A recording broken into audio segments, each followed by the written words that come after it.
March 2003. As the sun rose over Baghdad, the city prepared for what would become one of the most pivotal, and chaotic, chapters in modern history. American forces were on the brink of invasion. But while the world focused on missiles and politics, something far more sinister happened in the shadows. A bank robbery. Not just any robbery, one of the biggest in human history. The night before American bombs would fall, Saddam Hussein made his move.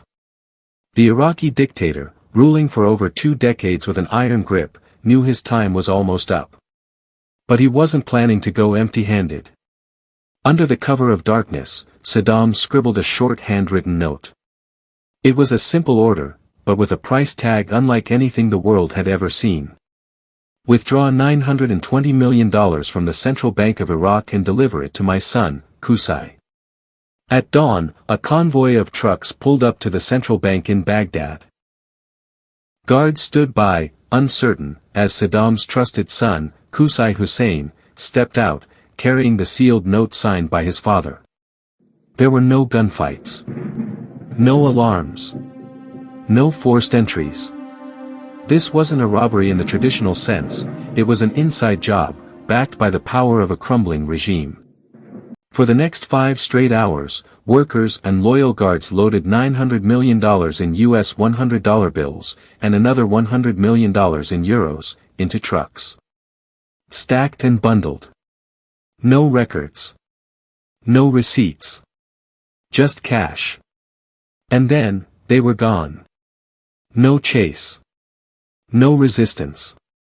Just $1 billion, vanished before the first missile even hit Baghdad. It would take days before American forces stormed the capital. And by then, the money long disappeared.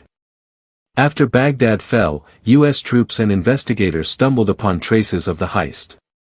In one palace, they found $650 million stashed behind walls. Some of it was hidden in barns, abandoned houses, and even buried underground. Soldiers stumbled across bricks of cash so casually, that some began pocketing bundles. Later, dozens of U.S. troops were caught and charged with theft after helping themselves to millions. But even after all the recoveries, nearly $350 million remains missing to this day. Qusay Hussein, the man who orchestrated the withdrawal, wouldn't enjoy the loot for long. Just 4 months later, in July 2003, he and his brother Uday were cornered and killed in a dramatic shootout with American forces in Mosul. Saddam himself was captured later that year, pulled from a spider hole outside Tikrit, broke and powerless. To this day, the 2003 central bank heist stands as one of the largest cash thefts in history, not by career criminals, but by a dictator trying to cling to power as his empire crumbled. In the smoke of war, $1 billion vanished. Some of it recovered. Most of it, still lost to time. $350 million remains unaccounted for. Want more true crime, war secrets, and the biggest heists in history? Don't forget to like, subscribe, and turn on the notification bell.